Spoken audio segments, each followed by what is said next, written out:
안녕하십니까. 암호화폐 정보를 전달해드리는 닥터 비트맨입니다. 3월의 시작 수요일도 슬슬 마무리되고 있습니다. 어떻게 오늘 하루 잘 보내셨나요? 최근 지속되고 있는 시장의 답답한 모습 속에 이제는 좀 상승했으면 하는 마음이 드는 것은 어쩔 수가 없는 것 같습니다. 자고 일어났을 때 비트코인이 갑자기 전고점 넘고 XRP가 $100가 넘는 상승을 간혹하곤 하는데요. 일단은 코인 마켓캡에서 메이저 탑10 코인들 먼저 한번 살펴보도록 하겠습니다. 시가총액 1위의 비트코인의 경우는 그래도 오전 대비해서는 상승을 해주었습니다. 이제 전날 대비해서 1.47% 상승한 23,750달러대를 나타내고 있으며 이외에 이더리움은 1.64% 상승한 1,655달러대를 나타내고 있습니다. 6의 XRP의 경우는 1.09% 상승한 0.38달러대를 나타내고 있는데요. 내일 영상을 통해 가격을 전해드릴 때는 24,000달러를 다시 한번 탈환한 모습을 보여주길 진심으로 바라겠습니다. 비트코인의 더미넌스, 이더리움의 더미넌스 각각 살펴보게 되면 42.4%, 18.7%를 나타내고 있습니다. 그렇다면 과연 선물 투자자분들은 현재 포지션 어떻게 나누고 있는지 롱숏 비율 한번 확인해 보도록 하겠습니다. 네, 일단 비트코인을 보겠습니다. 비트코인의 경우는 숏 포지션이 62%로 우위를 점하고 있으며 이더리움의 경우는 롱 포지션이 59%로 우위를 점하고 있습니다. XRP의 경우는 54.5%로 롱 포지션이 우위를 점하고 있는데요. 달러 인덱스를 한번 보겠습니다. 달러 인덱스의 경우는 오전과는 조금 다른 모습, 전날 대비 마이너스 0.25% 하락한 모습을 보여주고 있고 환율의 경우는 1325원으로 오전과 크게 다르지 않은 모습을 보여주고 있습니다. 네, 이제 최근 크립토 마켓뿐만 아니라 전 세계 경제 전망이 한 달 만에 다시금 최악을 향해 달려가고 있습니다. 향후 6개월 경기 전망을 반영하는 기대 지수인 소비자 신뢰 지수의 경우는 7개월 만에 최저치인 102.9로 하락하였는데 한 달 전만 해도 해당 지수가 108.5로 개선될 것이라는 블룸버그의 전망이 뒤엎어진 것인데요. 이 기대 지수의 경우는 소득이나 비즈니스, 고용 상황에 이제 대한 단기 전망을 보여주게 됩니다. 일각에서는 전 세계적으로 현재 소비 수요가 강력하기 때문에 둔화 조짐이 없다라고 밝히게 되었는데 이 시티은행의 경우는 미국 기업의 수익이 현재 압박에 직면했다라는 소식을 전하게 되었습니다. 현재 이러한 모습이 마치 급속도로 기준금리가 치솟던 지난해 2022년 11월 수준으로 되돌아갔다라는 이야기가 나오면서 집값 또한 계속해서 하락하며 굳건하게 나온 경제지표와는 다르게 경기 침체에 이미 도달했다라는 분석들이 나오고 있는데요. 예, 크립토 마켓의 대장과 부대장 코인인 비트코인과 이더리움의 경우도 유동성이 악화되며 추가 급락에 대한 우려가 지속적으로 나오고 있습니다. 파리 소재의 암호화폐 데이터 제공 기관 카이코의 데이터를 보게 되면 지금 보시는 데이터의 경우는 마켓 딥스라는 데이터로 한국말로 하면 시장 깊이라는 데이터입니다. 뭔가 어감이 한국말이 좀 어색하죠. 그냥 영어로 마켓 딥스 데이터로 부르는 게 자연스러울 것 같은데요.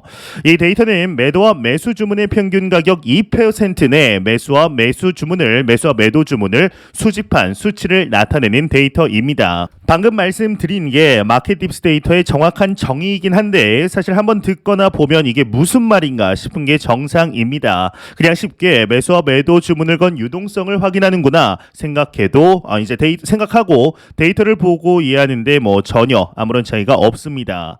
이 마켓 딥스 데이터는 15개 중앙화된 거래소의 유동성을 나타내는데 이 데이터를 보게 되면 확연하게 줄어든 것을 확인할 수가 있는데요. 이는 지난해 5월 테라 네트워크 붕괴 이후 최저 수준이며 작년 10월 고점과 비교해서 크게 줄어든 수치라고 합니다. 이처럼 경제 전망도 안 좋고 코인 또한 유동성 자금들이 메말라가는 현 상황 속에 그럼에도 크립토마켓 관련하여 현 시점부터 2026년까지 그냥 강세 전망도 아닌 초강세 전망을 하는 인물이 나타났다고 하는데요. 과연 어떠한 인물이 어떠한 이유로 이러한 언급을 한 것인지 자세한 내용 함께 보겠습니다. 네, 헤드라인을 보게 되면은 비트맥스 창업자 2026년까지 암호화폐 초강세 전망이다 헤드라인이 장식이 되어 있습니다. 암호화폐 전문 미디어 크립토 슬레이트에 따르면 비트맥스의 공동 창업자 아서 헤이즈가 최근 뉴욕 매거진과의 인터뷰에서 지금부터 2026년까지 암호화폐 초강세장이 펼쳐질 것이라고 전망을 했다고 합니다. 이와 관련 그는 향후 12에서 18개월 내 모든 중앙은행들은 국채 가격을 고정할 것이다. 이에 따라 1930년대 대공황에 비견될 경제 붕괴가 발생할 것이며 리스크온, 즉 위험 감수 시장이 형성되며 모든 위험 자산들의 강세를 견인할 것이라고 설명했다고 하는데요. 이어서 그는 나는 탈중앙화를 구현하고 사토시 백서의 비전을 실현하는 기술 및 암호화폐에 투자할 것이다 라고 덧붙였다고 합니다. 이제 여기서 나온 경제 대공황은 1929년 월스트리트 대폭락에서 시작된 1930년대 경제 대공황을 이야기하게 됩니다.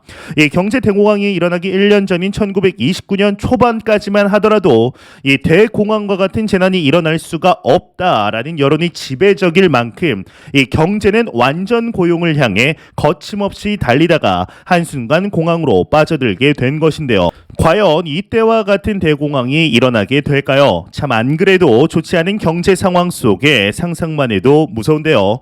이러한 대공황이 일어난다면 오히려 우리와 같은 크립토 투자자들에게는 새로운 불장의 시그널이 될 수 있다라는 뜻으로 볼 수 있겠죠. 이 대공황 정도로 경제가 무너지게 된다면 일단 연준은 금리 인상을 멈추고 금리 인하를 할 수밖에 없으니 말이죠.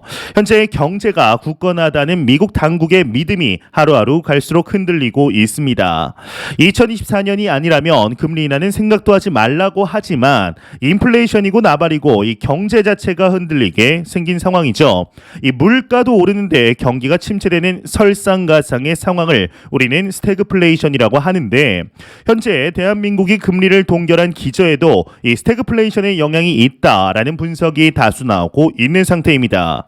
참 크립토 마켓의 입장, 위험자산 입장에서는 미국이 스태그플레이션이 다가온다라는 위험을 미국 당국이 느껴야 한다는 아이러니가 마음을 불편하게 만들긴 하지만 또 우리 코가 석자이죠. 시원하게 금리 인하 한번 하고 비트코인 정고점 뚫는 모습을 보고 싶은 마음은 어쩔 수가 없는 것 같습니다. 이제 이러한 소식과 더불어서 매일같이 나오는 리플 XRP 관련 소식이 오늘도 또한 나왔습니다. 현재 리플사의 경우는 미 SEC와의 소송으로 힘든 시간들을 보내고 있는 와중 그럼에도 긍정적인 소식들이 지속적으로 나오고 있습니다. 이에 리플사의 승소 이야기들이 최근 많이 나오고 있는 배경을 꼽게 되면 미등록 증권이라는 카테고리로 묶인 비슷한 사례 중에 LBRY 사례를 꼽을 수가 있는데 이 SEC가 이례적으로 LBRY 토큰과 관련하여 증권에 해당하지 않는다라고 직접적인 언급을 하였죠. 이러한 SEC의 직접적인 언급은 분명히 XRP와의 소송에도 영향을 미칠 수밖에 없는데요. 이러한 LBRY 측에서 리플 소송과 관련하여 언급을 했다고 합니다. 현재 계속되고 있는 미국의 크립토 규제에서 암호화폐를 구할 수 있는 것은 오직 리플밖에 없다라고 했다고 하는데 이게 과연 정확히 어떤 언급인지 같이 한번 보도록 하겠습니다. 네, 헤드라인을 보게 되면은 LBRY 미 규제에서 암호화폐를 구할 수 있는 건 리플 XRP뿐이다. 헤드라인이 멋지게 장식이 되어 있습니다. 네, 미국 증권거래위원회발 SEC발 암호화폐 규제 리스크가 시장을 압박하고 있는 가운데 블록체인 기반 오픈소스 파일 공유 및 결제 프로젝트 LBRY가 28일 공식 트위터를 통해 현 시점 미국의 규제로부터 암호화폐 산업을 구해낼 수 있는 유일한 기회는 리플한테서 찾을 수 있다라고 말했다고 합니다. SEC와 미등록 증권 판매 관련 소송을 경험한 바 있는 LBRY는 미국에는 규제에 맞서 싸울 암호화폐 기업들이 있지만 그들은 그렇게 행동하지 않고 있다. 따라서 이제 미국의 규제로부터 암호화폐 산업을 구해내는 것은 XRP에게 달려있다라고 강조를 했다고 합니다. 현재 실제로 이제 리플 XRP와의 소송과 관련하여서 많은 것들이 달려 있는 것이 사실입니다. 얼마 전 대한민국의 금융감독원 또한 증권 관련 규제를 정하는 데 있어서 이 리플과 SEC 간의 소송을 참고할 것이다라고 이야기를 한 적이 있는데요. 이제 빗썸의 경제연구소 또한 2023년 가상자산 정책 전망 보고서를 통해서 올해 업계의 주요 이벤트로 리플과 미 SEC의 소송을 꼽게 되었습니다. 이 보고서의 경우는 SEC가 승소할 경우에 다수의 알트코인이 증권으로 분류가 될 수 있으며 이 경우 SEC가 관할하는 자본시장 규제 영역으로 들어와 쉽지 않을 수 있다라는 분석이었는데요. 만약 이제 리플이 승소될 경우는 현재 SEC와 규제권에 대립 구도가 있는 이 CFTC 상품선물거래위원회의 관할에 놓일 가능성이 크며 이 규제 리스크 해소로 리플을 포함한 여러 알트코인에 호재로 작용할 것으로 예상이 되고 있습니다. 현재 가상자산의 증권성 여부, 더 나아가 이를 파생으로 한 규제의 잔뿌리들이 이 리플사와 SEC 간의 소송으로 정해진다라는 것이 절대로 확대 해석을 하는 게 아니다라는 것을 알 수가 있는데, 현재 진행이 되고 있는 소송의 모습을 보게 되면 이 리플사 방면으로 너무나 유리하게 진행이 되고 있는 것이 사실입니다. 이제 어제는 치아 네트워크의 CEO에게서 리플이 SEC와의 소송에서 패소할 것이라는 언급이 나왔지만, 이 치아 네트워크의 경우는 워낙 이전부터 리플이 SEC와의 소송에서 질 것이다 라고 어그로를 끌던 대표적인 인물이었기 때문이죠. 마치 이제 피터 시프가 비트코인 망할 것이다 라고 꾸준히 말하는 것과 비슷한 정도인데, 올해 2023년은 크립토 마켓 규제적인 측면 기념비적인 해가 될 것으로 보고 있습니다. 과연 이 소송이 마무리되게 되었을 때 XRP의 가격 상승은 당연하며 크립토 마켓의 전반적인 상승과 규제, 관할권 등이 어떻게 진행이 될 것인지 충분히 기대해보아도 좋지 않을까 싶네요. 네, 안 보고 가면 섭섭하겠죠. 마지막 크립토 공포 탐욕 지수입니다. 이제 전날 대비 3포인트 하락한 50포인트를 기록하면서 중립 단계를 유지하고 있습니다. 이 지수는 0이면 공포, 100이면 낙관을 의미하게 되죠. 네, 현재 시간이 지남에 따라 1월 반짝 상승했던 모습을 기억했을 때 이제 어제로 끝난 2월 달은 참 지지부진했었다, 실망스러웠다라는 표현이 맞을 것 같습니다. 참 근데 시간이 빠른 것 같습니다. 엊그제만 해도 2023년이 막 시작한 것 같은데 벌써 3월이네요. 네, 작년 2022년 이 악몽과 같던 해를 지나고 한 해를 지나고 1월 들어서 이제는 좀 상승하는 것과 싶던 시장이 이 고물가가 유지되고 있다라는 지표들 나오고, 경제는 미국 경제는 이에 반해 탄탄하다. 그래서 연준이 금리를 계속해서 올리면 어떻게 하나 싶은 모습 속에 미 증시를 시작으로 암호화폐 시장도 영향을 받고 있는 모습입니다. 현재 우리가 이제 투자하는 이 비트코인, 이 크립토 마켓의 경우는 여러분들도 잘 아시겠지만 4년 주기에 이 반감기를 기점으로 상승한다라는 흐름을 보여왔습니다. 일각에서는 이번엔 다를 것이다 라고 이야기를 하였지만 4년 전에도 5년 전, 6년 전, 7년 전에도 이번에는 다를 것이다 라는 이야기들 계속해서 나왔었죠. 이 반감기를 복귀해 보자면 2012년, 16년, 20년 각각의 경우 모두 상승하는 모습을 보이기는 했습니다. 그렇다고 해서 또 비트코인이 꼭 반감기가 일어나는 해에 불장이 왔냐 하면 그렇지는 않습니다. 가장 많은 사람들, 투자자분들이 기억할 2017년의 불장, 재작년이죠. 벌써 재작년이네요. 네, 2021년에 불장을 생각해도 그런데요. 2014년 하락 후에 무려 3년 만인 2017년 불장이 찾아왔고, 2018년 하락 후에도 3년 만에 2021년 불장이 찾아왔습니다. 상승했다고 해도 그 폭에는 상당한 차이를 보이기도 하는데, 2017년과 2015년, 16년의 상승을 생각해보면 이게 비교를 하기가 어려울 정도로 차이가 상당히 크죠. 만약 정말로 이 3년 상승과 1년 하락 주기가 비트코인에 맞는 법칙이라면 올해는 과연 어떠한 해가 될까요? 그리고 2023년 12월 올 한 해를 마무리되었을 때 우리는 웃고 있을까요? 울고 있을까요? 이제 지난 1월의 상승으로 인해 2023년에 비트코인의 비트코인이 대박을 칠 것이다 라고 생각하는 투자자분들이 많을 것 같지만 실상은 생각보다 그리 많지 않습니다.